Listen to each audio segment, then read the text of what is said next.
El capítulo 11 de Apocalipsis es llamativo por diferentes razones. Primero, porque es un interludio, es un paréntesis entre la sexta y la séptima trompeta. Recuerda, las trompetas eran sinónimos de juicio. Pero no solamente por eso, sino por el contenido que ofrece específicamente Apocalipsis 11.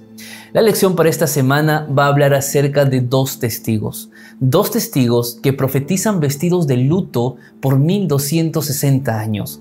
Dos testigos que son asesinados y que luego resucitan. ¿Quiénes son estos dos testigos? ¿A quiénes representan? ¿Por qué predican vestidos de luto y por qué 1260 años?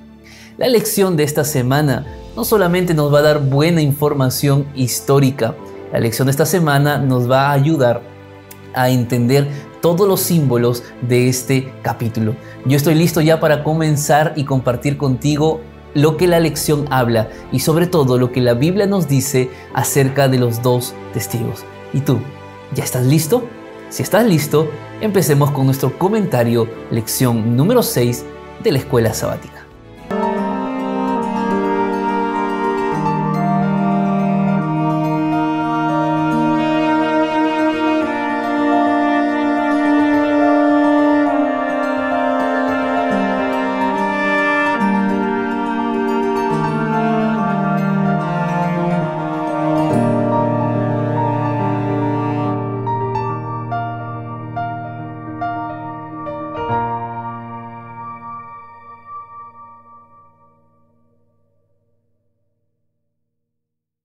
Estudio de la Biblia aquí en el canal de YouTube. Donde quiera que estés, te envío un fuerte abrazo a ti, a tu familia, en el país donde te encuentres, que la presencia del Señor te acompañe también. Y juntos en esta semana vamos a explorar más acerca del gran conflicto. Yo soy el pastor Anthony Araujo, soy pastor de la Iglesia Adventista aquí en el Perú y ya sabes que todas las semanas en este canal tú vas a encontrar siempre un nuevo video acerca de la palabra de Dios. Y es un video comentado día por día. Así que si tú quieres reforzar el estudio que tú haces cada semana, pues en este canal vas a aprender muchas cosas más. Y si por primera vez has llegado aquí, alguien te mandó el enlace de este video o te topaste de este video buscando algo allí en YouTube, pues yo te invito a que te suscribas también a este canal. Ya somos más de 88,000, estamos casi por llegar a las 90,000 personas que semana a semana estudian la palabra de Dios. Así que te invito a que te puedas unir a nosotros y juntos disfrutar de la Biblia. Este libro maravilloso que Dios nos ha dejado para conocerlo a Él y sobre todo para ver lo que vendrá por delante y vivir con esperanza. Así que Dios te bendiga y el estudio de esta semana pues realmente va a ser un gran estudio. Porque a pesar de que Apocalipsis 11 es un libro con muchos símbolos, pues aquí vamos a explicarlo de manera sencilla, de manera fácil, sobre todo para que tú puedas compartirlo también con los tuyos. Y por último, si ya te has suscrito a este canal, yo te invito a que puedas compartirlo. Comparte este video a tus amigos, a tu iglesia, a tu familia y gracias siempre por los comentarios que dejas todas las semanas. Sin más, vamos a orar, vamos a pedir a Dios que sea Él nuestro maestro en esta lección. Así que acompáñame, vamos a orar. Querido Dios y Padre, gracias por la manera como tú nos cuidas, Señor. Y gracias por la manera como tú diriges este mundo a pesar de tantas cosas que hoy en día vemos. La historia, Señor, nos confirma que tú eres un Dios cercano a tu creación. Y en esta semana queremos recordar eso, profundizar esta convicción y sobre todo vivir con esperanza sabiendo que tú un día volverás para recrear todo este mundo. Acompaña a cada uno de mis amigos al otro lado de esta pantalla, frente a las luchas, a las crisis que ellos se puedan estar experimentando. Tú seas su Dios y tú te manifiestes en la vida de cada uno de ellos. Te lo pedimos en el nombre de Jesús. Amén, Señor. Muy bien, si ya tienes tu lección en mano, de manera física o de manera virtual, si ya tienes tu Biblia, estamos listos entonces para poder iniciar. Y yo quiero empezar, antes de entrar al desarrollo día por día, dar algunos detalles acerca de lo que significan los dos testigos, porque si bien es cierto, este es el tema de la semana, es importante comprender por lo menos dos aspectos. Número uno, ¿qué es un testigo? Y número dos, ¿cuál era la función de los testigos en la ley judía? Y esto porque justamente necesitamos entender el texto de esta semana bajo el contexto. Y para eso, yo quiero que me acompañes al libro de Números capítulo 35, versículo 30. Vamos a leer. Dice lo siguiente: cualquiera que dé muerte a alguien, según la declaración de los testigos, morirá el homicida. Pero un solo testigo no bastará para condenar a una persona a muerte. Este versículo ya da muchos detalles acerca de lo que es y cuál era la función de los testigos en la ley judía. Primero, un testigo es aquel, aunque suene redundante, alguien que da testimonio de algún hecho. Alguien que ha presenciado algo, alguien que ha evidenciado algo y por lo cual es llamado para que sea una persona importante dentro de un juicio. Normalmente los testigos funcionaban y hasta el día de hoy funcionan para condenar o para salvar a una persona. Quiere decir que cuando la Biblia habla en Apocalipsis capítulo 11 de los dos testigos, habla acerca de alguien o de algo que da testimonio acerca de una persona, para bien o para mal. Pero es interesante que cuando se trata de que alguien muera a causa de algún pecado que había cometido, no era suficiente un testigo, sino se necesitaba, según lo que hemos leído, más de dos testigos. Entonces, con esta pequeña introducción, que es muy sencilla, esta introducción nos va a abrir mucho acerca de lo que el texto nos va a enseñar en esta semana. Pero recuerda algo que es muy importante. Testigo es aquel que informa, aquel que evidencia, aquel que da testimonio. Testigo es aquel que testamenta algo que ha visto o que ha observado. Con esta introducción vamos a nuestro desarrollo día por día.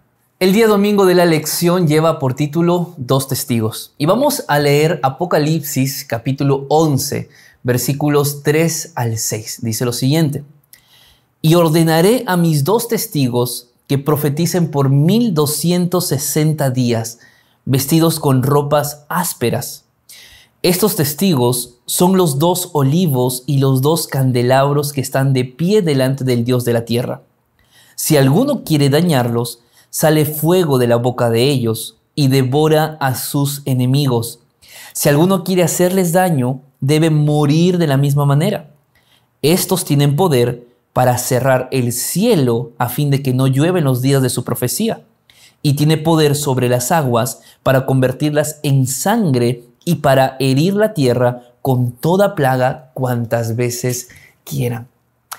Bueno, a la verdad, es muy sorprendente la descripción que Juan escribe acerca de los dos testigos. Primero porque hay algunos rasgos que identifican a estos dos testigos y algunas cosas que estos dos testigos pueden hacer, como por ejemplo cerrar el cielo para que no llueva.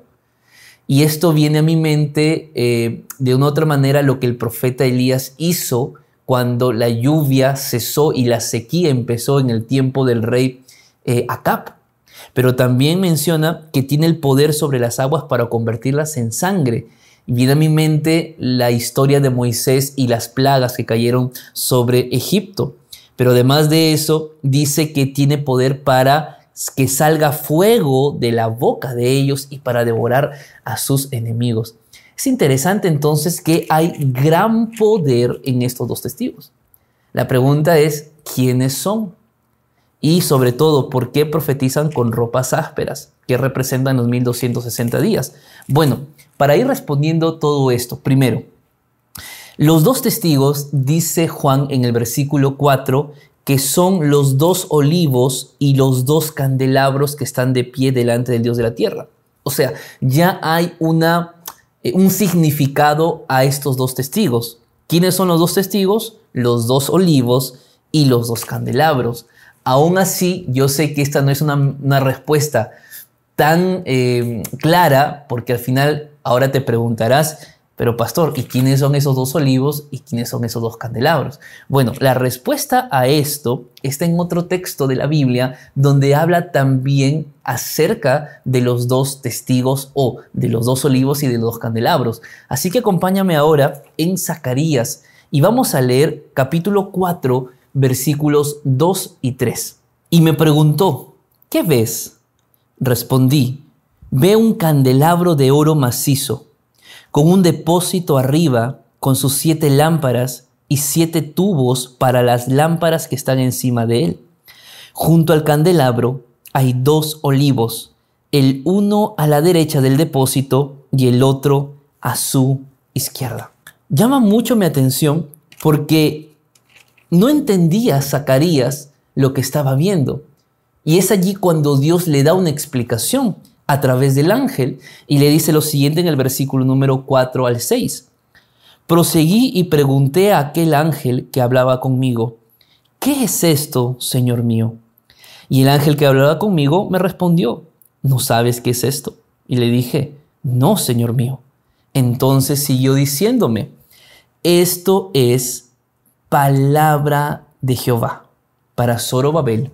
Y dice así, no con ejército ni con fuerza, sino con mi espíritu, ha dicho Jehová de los ejércitos. Aquí está la respuesta. Los 2 testigos de Apocalipsis 11, que son los 2 olivos y los 2 candelabros, Zacarías lo entiende por la voz del ángel que representa la palabra de Jehová.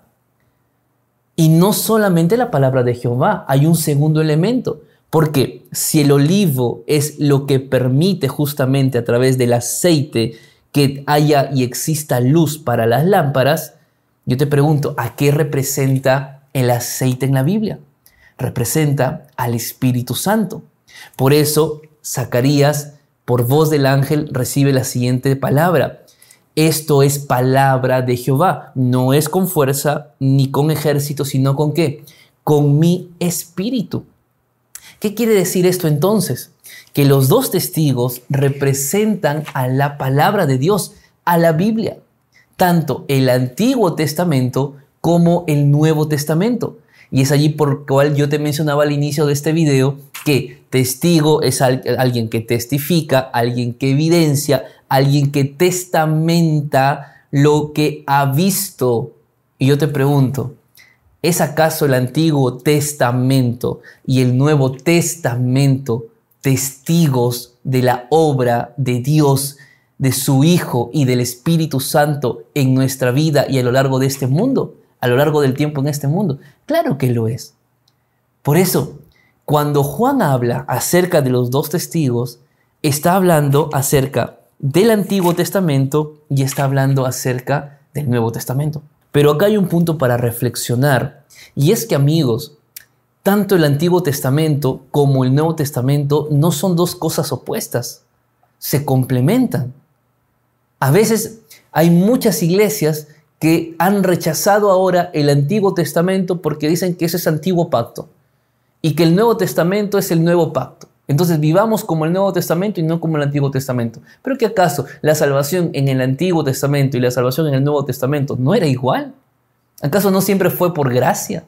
Entonces, ¿por qué separar? ¿Por qué rechazar?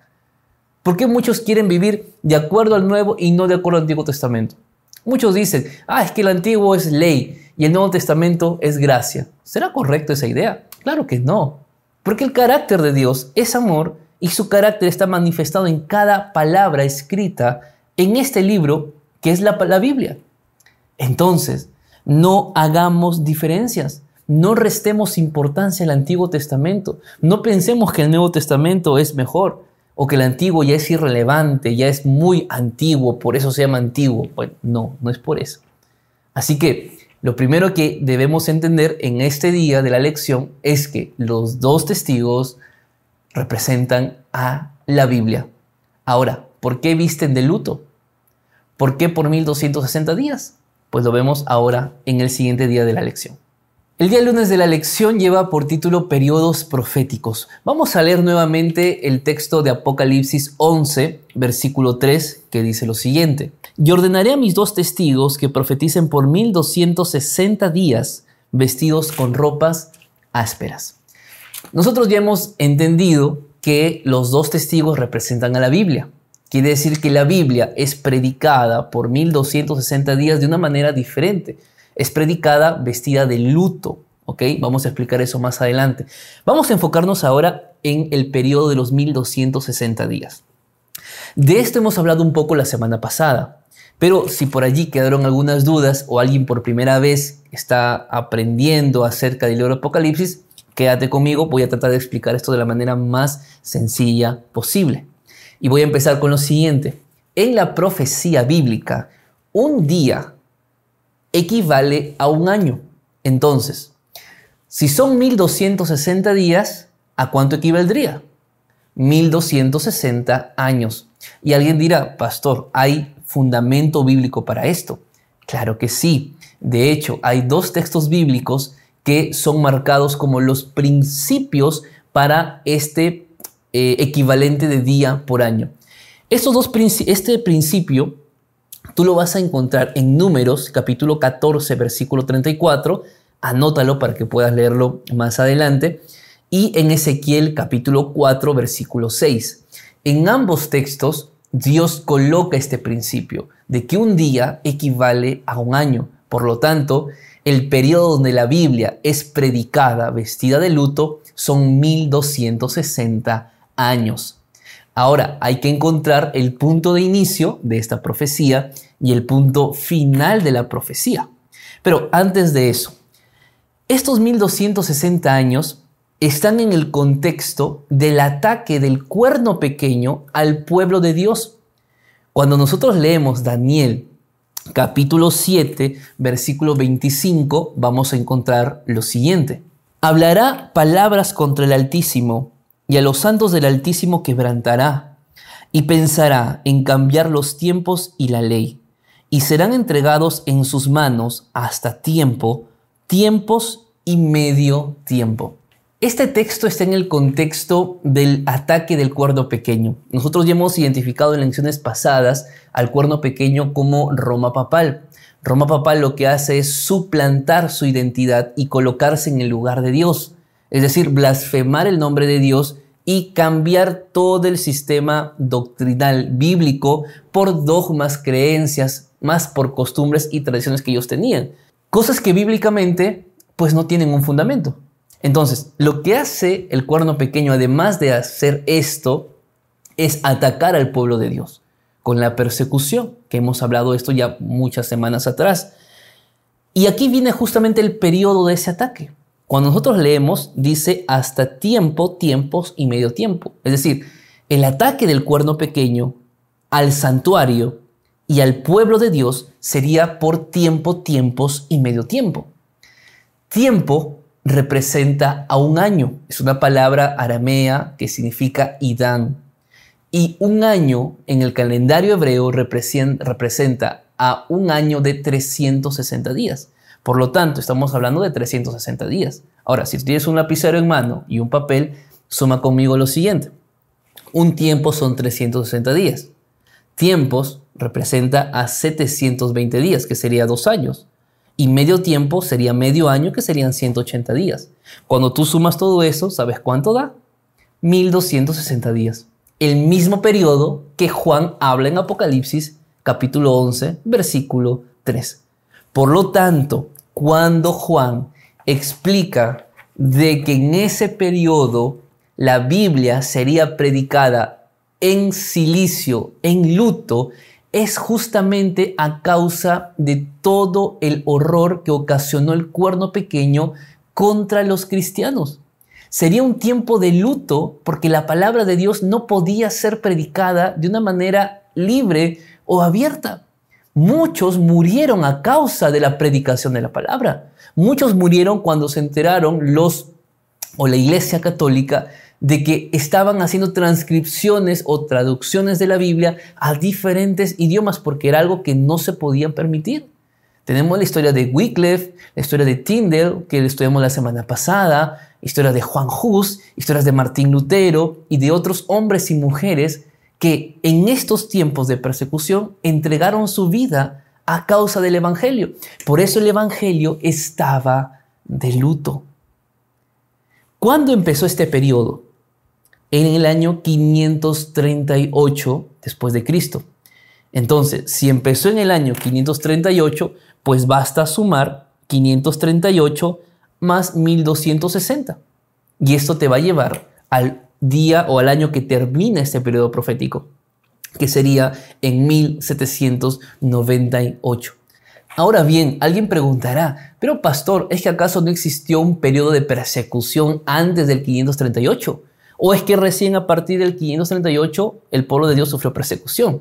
La respuesta es no. Ya existía mucho tiempo antes persecuciones. Desde el tiempo de Pablo ya eran perseguidos. Pero necesitamos colocarnos en un periodo específico de la historia donde tuvo que haber más que simplemente una fecha de persecución para colocar como fecha de inicio el 538. Entonces, aquí hay dos cosas que nos van a ayudar a comprender. Primero, es que, si bien es cierto, Justiniano en el 533 da la orden de colocar al Papa como la cabeza de todas las iglesias, fue exactamente en el año 538 por Virgilio que esto se pone ya en marcha. Al tener el poder la iglesia católica sobre todas las demás iglesias, en el 538 ocurre la derrota de los ostrogodos. ¿Y quiénes eran los ostrogodos? Una de las 10 tribus bárbaras que caen gracias al cuerno pequeño que dice Daniel capítulo 7. Yo sé que hay muchos detalles históricos aquí que puedes estar comprendiendo o tal vez todavía no. Cuando hagamos un estudio de Daniel específicamente, allí vamos a comprender todos estos detalles. A donde quiero llegar es que el año 538 se marca como el inicio de esta profecía de los 1260 días y que tiene su término en 1798.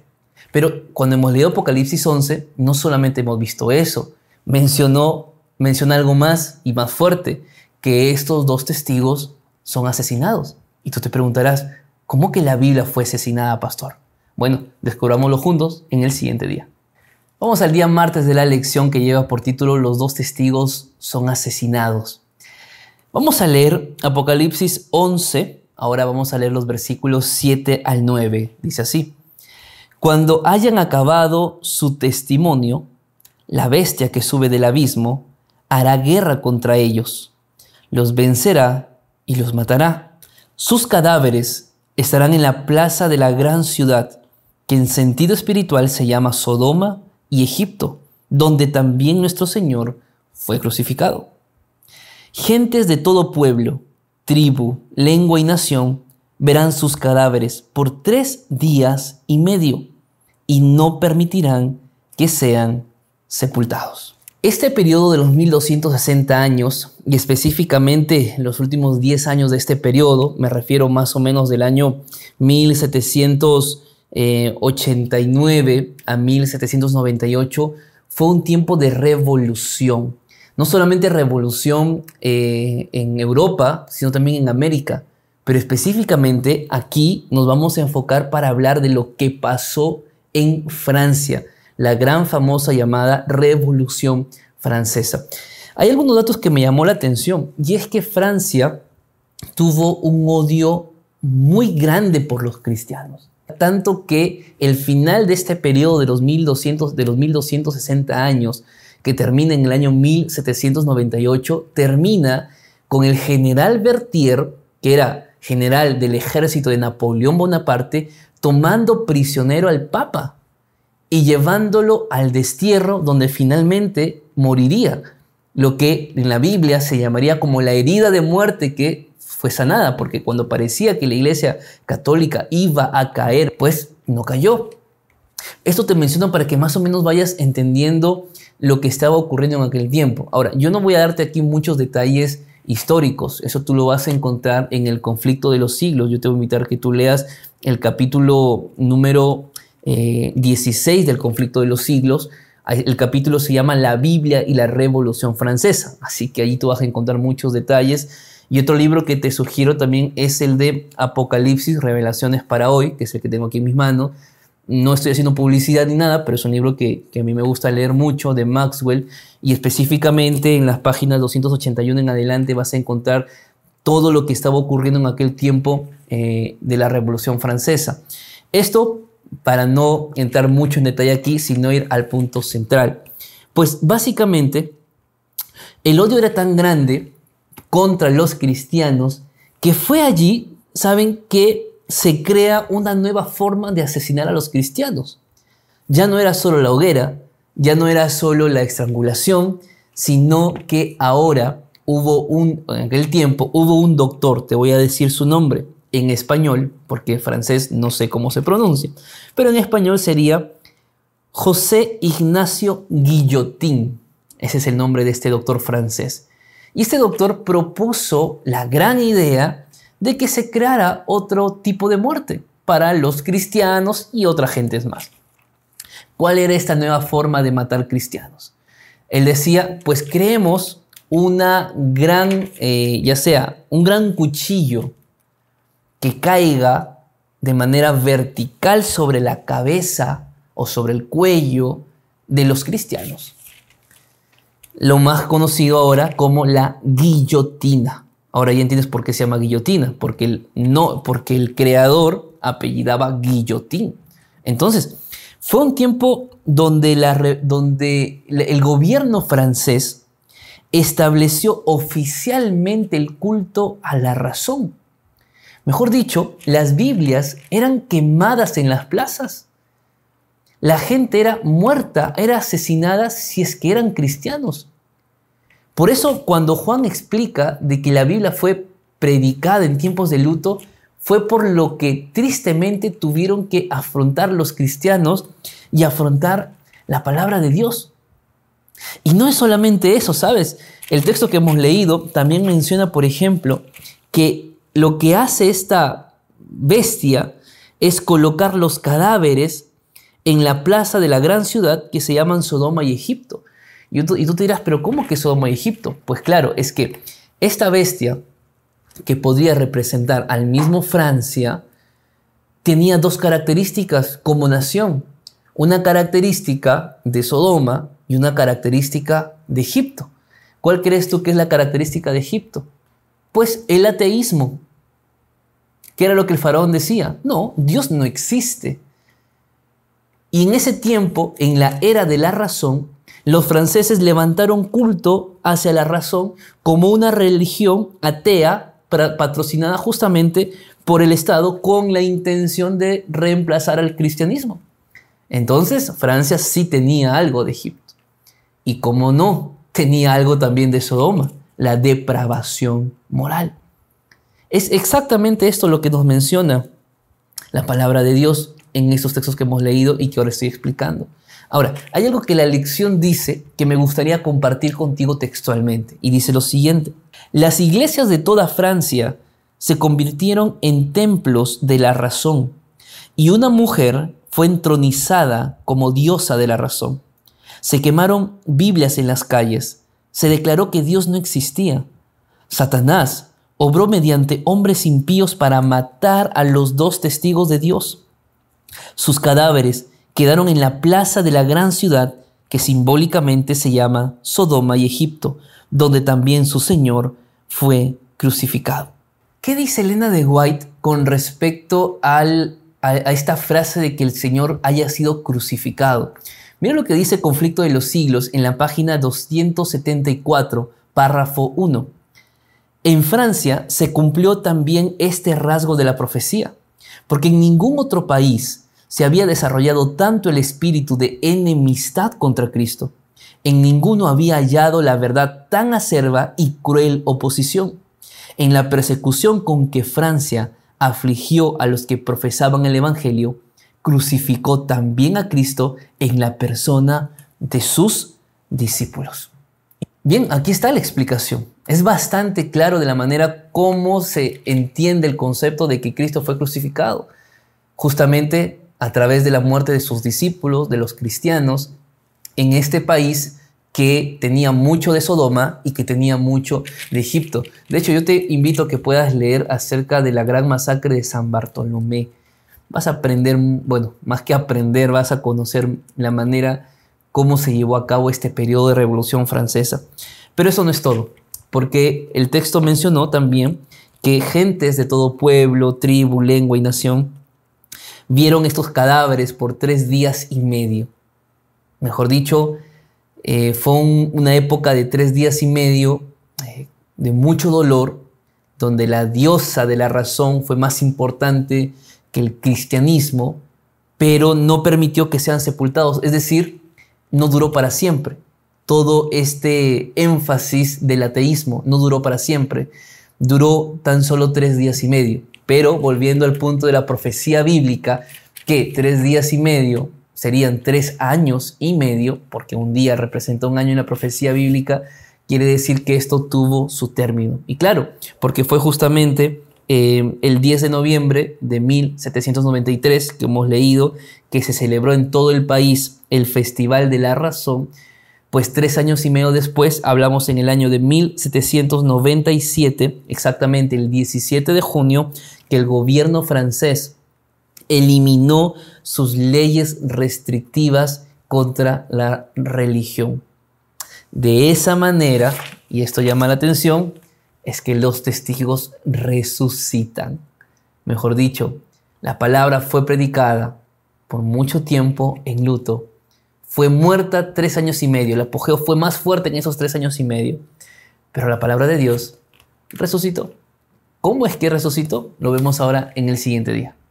El día miércoles de la lección lleva por título Los testigos resucitan. Vamos a leer el versículo 11 de Apocalipsis 11. Pero después de 3 días y medio, el espíritu de vida enviado por Dios entró en ellos. Se levantaron sobre sus pies y cayó gran temor sobre los que lo vieron. Hermanos, por eso el texto principal de esta semana es lo que dice Isaías capítulo 40, versículo 8. Séquese la hierba, marchítase la flor, pero la palabra de Dios permanece para siempre. Nadie, ni el mismo diablo, a través de los diferentes poderes humanos que él pueda tener y comprometer, va a ser suficiente para destruir a la Biblia.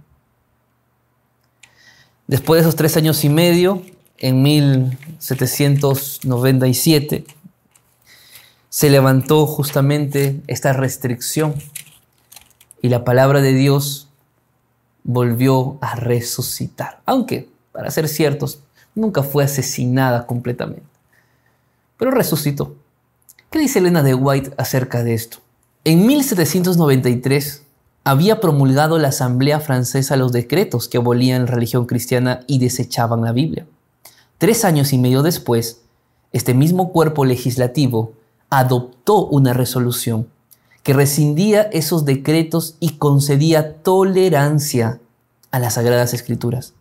El mundo contemplaba estupefacto los terribles resultados que se había obtenido al despreciar los oráculos sagrados. Y los hombres reconocían que la fe en Dios y en su palabra son la base de la virtud de la moralidad. Desde que Francia les declarara la guerra, estos 2 testigos de Dios han recibido mayor honra que nunca antes. En el año de 1804 se organizó la Sociedad Bíblica Británica y Extranjera. Este hecho fue seguido de otros semejantes en otras partes de Europa, donde se organizaron sociedades similares con numerosas ramas esparcidas por muchas partes del continente.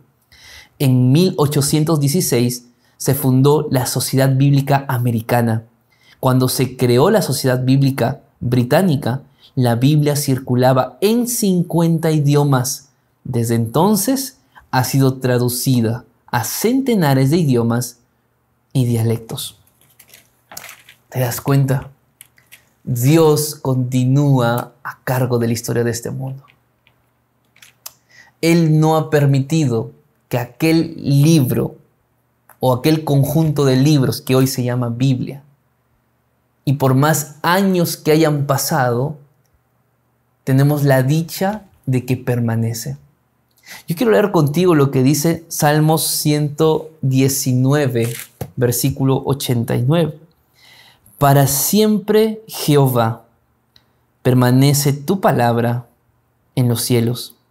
De generación en generación es tu fidelidad. Tú afirmaste la tierra y subsiste.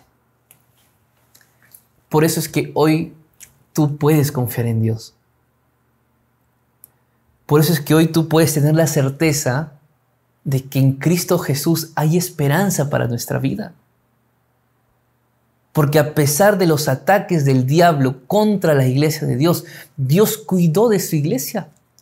Frente a los ataques de Satanás contra la Escritura, Dios cuidó de su Escritura. Frente a los ataques del diablo contra las doctrinas de este libro sagrado, Dios permitió que prevalezcan las verdaderas creencias fundamentales.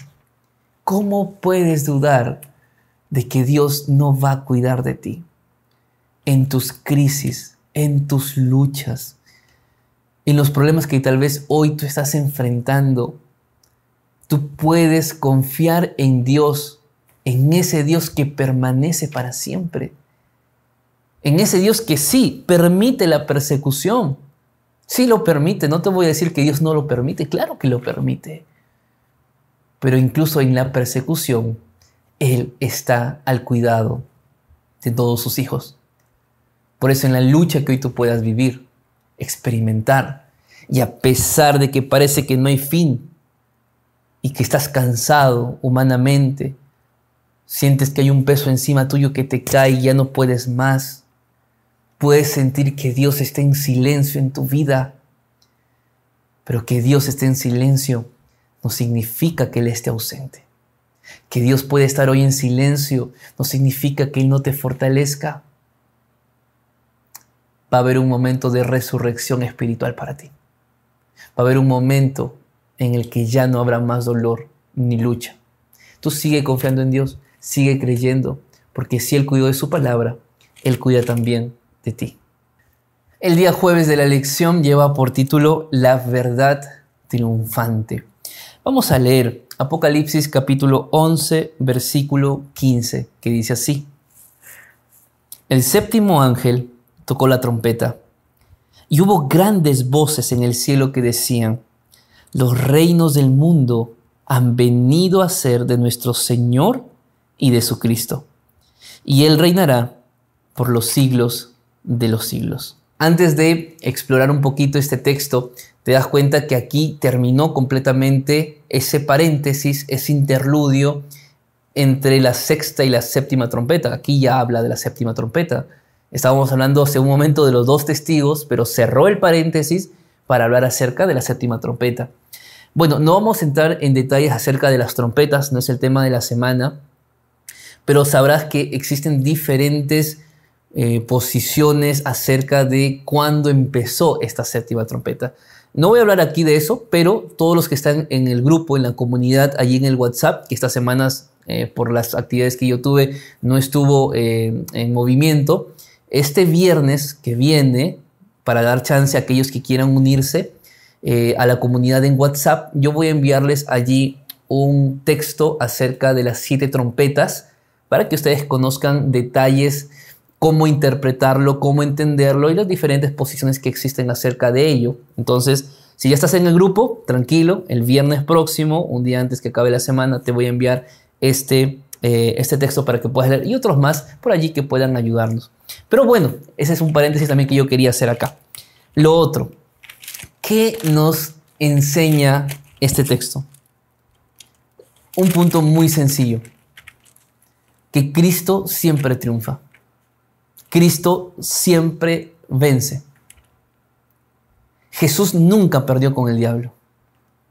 Por eso, si tu vida está en las manos de Dios, no creas que Dios va a perder las batallas de tu vida. Por más que Satanás parece ser un monstruo, aterrador, acusador, destructor, le tiene mucho miedo a Dios. Mucho miedo a Dios. Si tú quieres enfrentarlo solo, sola, vas a perder. Pero si tú colocas tu vida cada día en las manos de Dios, no hay cómo perder contra el diablo. Me gusta mucho lo que Conflicto de los Siglos, página 332, dice. Lo que se edifica sobre la autoridad de los hombres será derribado, pero lo que se cimente sobre la roca de la inalterable palabra de Dios permanecerá para siempre. ¿Dónde quieres tú fundamentar tu vida? ¿Quieres fundamentar tu vida allí en las doctrinas de los hombres? ¿Quieres fundamentar tu vida en lo que has escuchado hasta aquí, en lo que tu familia te dijo, en lo que tu familia ha creído, en la experiencia que tú has tenido? ¿Quieres fundamentar tu vida en esto, en la autoridad de los hombres? ¿En doctrinas que no tienen un fundamento bíblico? ¿En creencias que no tienen un fundamento bíblico? ¿Allí quieres seguir fundamentando tu vida? ¿O quieres fundamentar tu vida en la roca inalterable que es Cristo Jesús? ¿Hay diferencia? Claro que lo hay. Porque todo lo que es de los hombres cae y se muere. Lo que es de Dios permanece y vive para siempre. Mi deseo para ti es que puedas colocar tu vida en las manos de Dios. Mi deseo es que puedas colocar tus creencias, tus convicciones, única y exclusivamente en la palabra de Dios. Porque si tú haces eso, vas a tener paz en tu vida. La paz de saber que haces lo correcto porque conoces lo que es correcto. Recuerda, la hierba se puede secar, la flor se puede marchitar, pero la palabra de Dios permanece para siempre. Que Dios te bendiga, que Dios te guarde. Si te gustó este video, compártelo con alguien que hasta aquí no sabe acerca de estas lindas lecciones que estamos aprendiendo. Envíale el link de este video para que pueda conocer acerca de la esperanza que tenemos en Cristo Jesús. Y aquí al costado vas a encontrar 2 videos. Tú puedes también verlos para seguir aprendiendo más acerca de nuestro Dios. Y conmigo será hasta la siguiente semana. Que el Señor te bendiga. Comparte, suscríbete y comenta. Chao, chao.